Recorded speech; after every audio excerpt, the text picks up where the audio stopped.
about the jobs figures. Fighting back against the virus. 111,000 jobs were created in the month of August. The unemployment rate fell from 7.5 to 6.8%, significantly better than market expectations. We have seen over the last 3 months 458,000 new jobs being created, with a particularly strong performance in New South Wales. Of those 458,000 new jobs, 60% of those jobs have gone to women and 40% have gone to young people. We recognise that despite this fall today in Australia's official unemployment rate, many Australians are doing it tough, and that the road to recovery will be long, it will be hard, and it will be bumpy. The effective unemployment rate, which takes into account not just those who are unemployed officially, but also those who have left the labour force or seen their hours reduced to zero, has fallen from 9.8% to 9.3%, but it still remains high.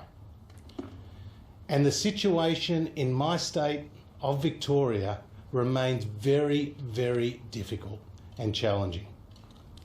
42,000 jobs were lost in Victoria in the month of August. And we have seen the effective unemployment rate increase from 10.5% to 13.1%. So while we saw jobs being created in every state, it was except Victoria, where jobs were lost. Now, these numbers take into account the stage 4 restrictions that came in early August. But of course, by getting the virus under control, we can gradually ease those restrictions and we can get people back to work. What today's numbers show is that the Australian economy is remarkably resilient.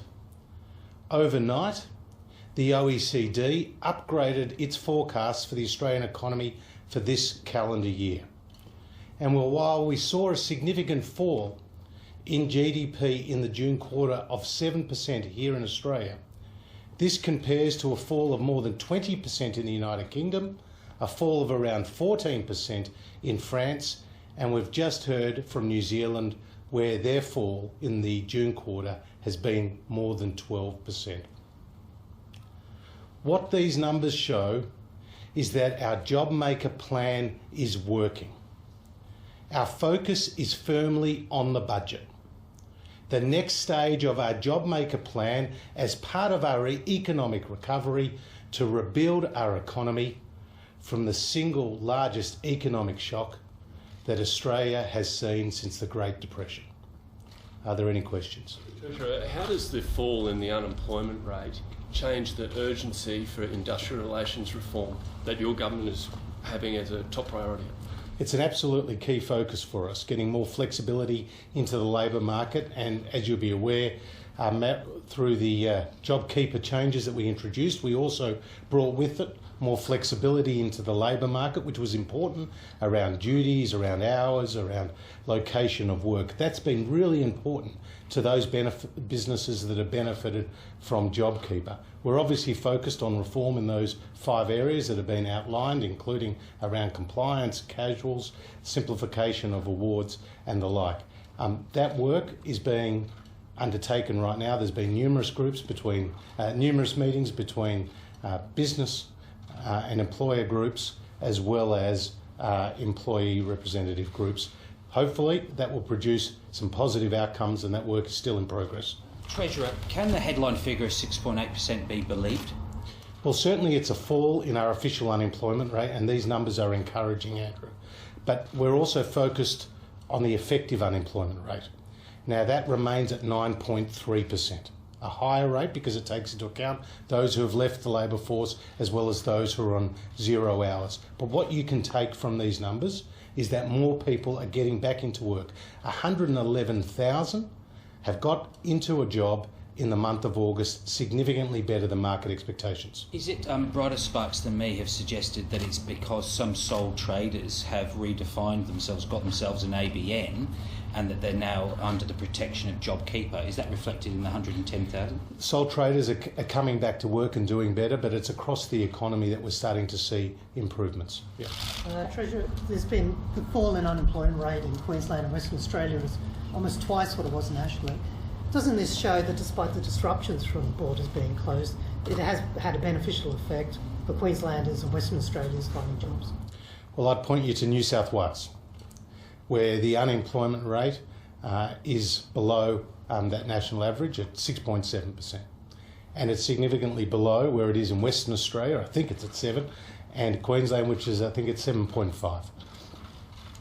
So New South Wales has been a standout in terms of its performance, both in managing the virus, dealing with the number of cases that it is on a daily basis and containing that, but also keeping its economy open. And as the single largest economy in the country, it's very important in these figures. What we do know is that closed borders cost jobs. And we've been very outspoken about the human impact too of those closed borders. Treasury officials in the COVID committee today said they've been modelling the impact of reduced tax rate, personal tax rates, and the timing of your tax cuts. Yeah. How important a feature will they be in your budget? Well, I've said publicly before that we're considering the timing of those tax cuts, which, as you know, were coming out in 3 stages, and we legislated those after the last election, and they were endorsed by the Australian people at the last election. And what was rejected was the higher tax burden that the Labor Party was proposing. You'll have to turn on at 7:30 on October the 6th to see what our tax plan is, but certainly we are focusing on lowering the tax burden for Australians. Treasury. It is for Victoria to be, and is that does the fact that there's now a 2-speed economy with them going backwards not show the case for more economic supports, or at least not cutting the existing ones? Well, let me be very clear. The Morrison government is providing an unprecedented level of support to the Victorian people. Our focus is supporting them through this crisis. Around $28 billion has already gone to Victoria through the JobKeeper program, the cash flow boost, the $750 payments to millions of pensioners, as well as the coronavirus supplement and other economic support. It's Treasury's estimate that over the course of the December quarter and the March quarter, around 60% of those who are on JobKeeper will be Victorians. So by Treasury's calculations, this means in the December quarter, you're going to see around $11 billion go to Victorians alone just on JobKeeper. Now, JobKeeper is a national program, and we always said it was a temporary program, and we always envisaged that it would transition as our other supports would over time. And indeed, the OECD said just last night that it was important that with those levels of support that they gradually transition, and that's what we're doing. We've extended JobKeeper out to the end of March. That's an extra 6 months on what was originally legislated. So obviously the challenge in Victoria is very significant and very serious. I'm really pleased that the numbers have started to come down in Victoria, and as they come down, those restrictions, which have been very stringent indeed, can be eased, and as they're eased, more people can get back to work. Treasurer, you've been or expectations that the unemployment rate will go back up once JobKeeper is scaled back? Look, our focus is on getting people back into work, and JobKeeper, as I said, goes out to the end of March. It comes down on a glide path, and obviously it's going to have a 2-tiered system, which was one of the recommendations out of the Treasury review, which was conducted at the midway point. But our focus is about getting unemployment down, and as you'll see in the budget, which is the next stage in our JobMaker plan, it's all about the economic recovery.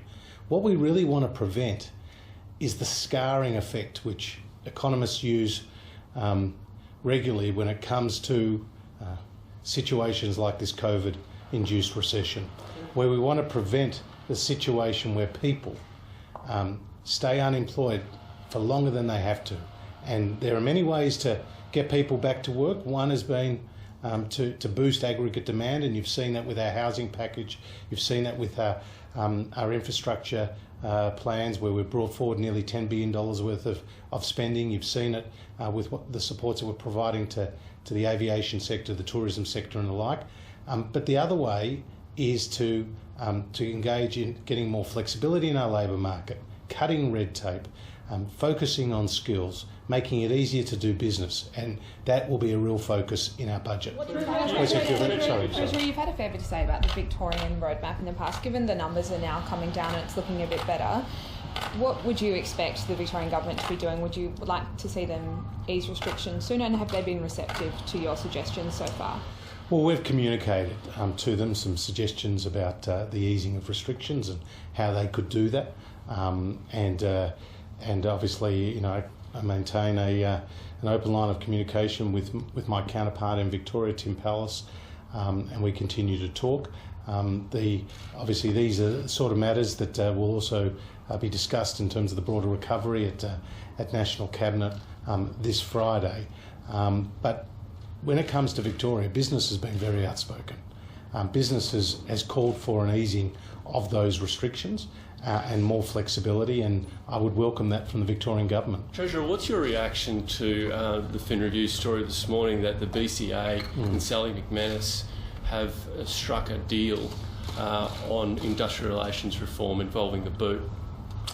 Well, again, I will leave the finalisation of any deals through those stakeholder consultations to be announced through the normal process. I did note in your article that there were some differences of opinion. Or the AFR article by Jennifer Hewitt, there were some differences in opinions about from the various business groups, whether it was the Minings and Metals Association, the Housing Industry Association, and the like. I think it's a positive development that they're coming together, that they're having these discussions. This is a very difficult area to get reform, like energy, where the Prime Minister's made some very significant announcements in recent days, together with the Energy Minister, Angus Taylor. If we get more flexibility in the labour market, Matt, we will be able to get more people back into work. Back on Tegan's question, you do still expect unemployment to go higher. You Treasury said it was going to be 10%. Given today's surprising figures, I'm sure you were surprised by them today. Is it going to be lower now, or? Well, again, Andrew, we'll update those numbers in the budget process. Unemployment to go up. We have expected unemployment to rise to around 10% by year's end. Obviously, today's data will be plugged into the Treasury models, and we'll work that through, and we'll be providing not just forecasts for the year ahead, but also forward estimate numbers as well as medium-term projections. Surprised by today's numbers? Well, today's numbers are certainly better than what the market was expecting, and even many of the... well, sure, it was better than what I was expecting, Andrew. The market expectation today was for unemployment to jump from 7.5 to around 7.7%, and the unemployment number has fallen to 6.8%. So these are a better set of numbers than what the market was expecting, than what Treasury was expecting, than what leading economists were expecting. But Australians are doing it tough. We're in the middle of a once-in-a-century pandemic and the biggest economic shock since the Great Depression. And our focus is on getting people back to work. There's a hole in the economy created by this supply and this demand side shock. It's like nothing the world has seen. I mean, to put in perspective for you, the OECD had been expecting the global economy to fall by 6% this calendar year, and in the GFC it fell by just 0.1%. Now, they've made some modifications to their projections, but the view of the OECD, the IMF, and the proof points from the June quarter right around the world is that this has been an economic shock like no other, and the number of people who have been left unemployed has risen much more steeply than in previous recessions. And our focus as a government is on getting people back to work. That's our focus. Jobs, jobs, jobs. The OECD also predicted that Australia is going to be well behind the rest of the world in 2021 for the recovery phase. Does that play into how big a stimulus is going to be required in the October budget? Well, as you say, the OECD is expecting the Australian economy to grow by 2.5% next calendar year, and this was slightly below what they had been forecasting just a couple of months ago. What they will see, and what you will see in the budget, is that next stage in our job maker plan, with a focus on tax, with a focus, on industrial relations, on a focus on cutting red tape, with a focus on energy, with a focus on skills, and a focus on infrastructure. They're the inputs to creating more jobs as the output. And the way to get our budget back to where it was is to grow the economy. And that will take years. This is a long, hard, bumpy road. And there are real challenges ahead, but today's numbers were encouraging. Thank you.